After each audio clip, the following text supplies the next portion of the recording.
made the mistake of going to Willie Street Co-op today. And of course, it was at the same time a housing co-op was there. So it's like 25 people planning out meals for an entire week, and they're allergic to basically everything besides my personal space. It's like, this couldn't have been done on your questionably stained beanbag chairs at home. Like, they're having a little conference in front of the canned goods, and and I worked at Willie Street for a while, so I put in my time. I'm allowed to discriminate against roving bands of 20-somethings dressed like Sailor Moon meets the Dust Bowl.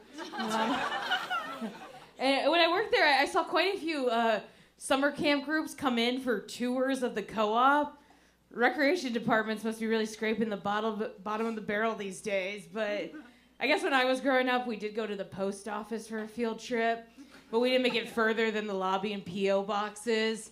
And to be fair, it was right after the Unabomber trials. Everyone was a little jumpy around packages. And I don't know if that was normal, if my teacher just had to run an errand, or if it was just yet another scathing indictment of the Kentucky public school system. So I did grow up in Kentucky, and when I moved up here from down south, I had a new classmate ask me, he's like, yeah, did you have electricity in Kentucky? What an asinine question. That's right, a veteran of the Kentucky public school system knows what the word asinine means. But of course we had electricity. If a gust of wind hit the water wheel attached to our log cabin hard enough, and the good Lord's willing and the creek don't rise, we would have electricity for minutes, even hours at a time. Probably the most Kentucky thing that ever happened to me was when I was playing barefoot down by the creek. I stepped on the skeletal remains of a possum. And probably the most un-Kentucky thing that ever happened to me happened immediately afterwards when my mom took me to the hospital for a tetanus shot, and she could fill out and read the forms by herself. My mom's from Madison, hence the literacy. I had great parents growing up. I was very fortunate. I had very supportive parents. They accepted me for who I was almost completely. The only thing was they were convinced I was gay. And I like convinced before I even knew what a Subaru was. And and it's kind of hard to argue you're not gay without sounding really gay.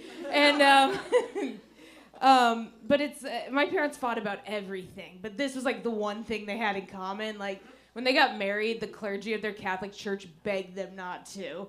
Like, you know it's bad when, like, Father Diddles is like, maybe don't try to bring any more kids into this parish. No. It's like, there's only so many polite ways you can tell your parents you like dick.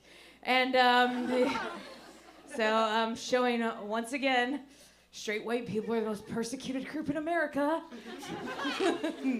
No, times are tough for LGBTQ plus and women's rights, but I hate when people say, we're living in the Handmaid's Tale. We're not. That story had a coherent plot.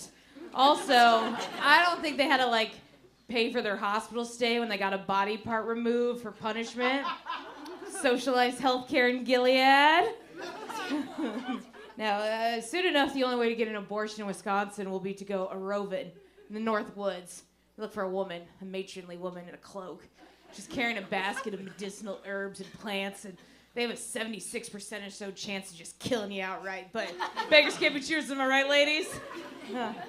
Credit where credit is due. I know a lot of great male allies really fighting for abortion rights and gender equality rights. But when Roe was overturned, what did make me laugh was when a bunch of men came out of the woodwork and were like, yeah, I knocked up a broader 5 and I let her get an abortion. Like, whew. Don't let the weight of that crown crush you, my king. Thank you guys so much. Have a good one.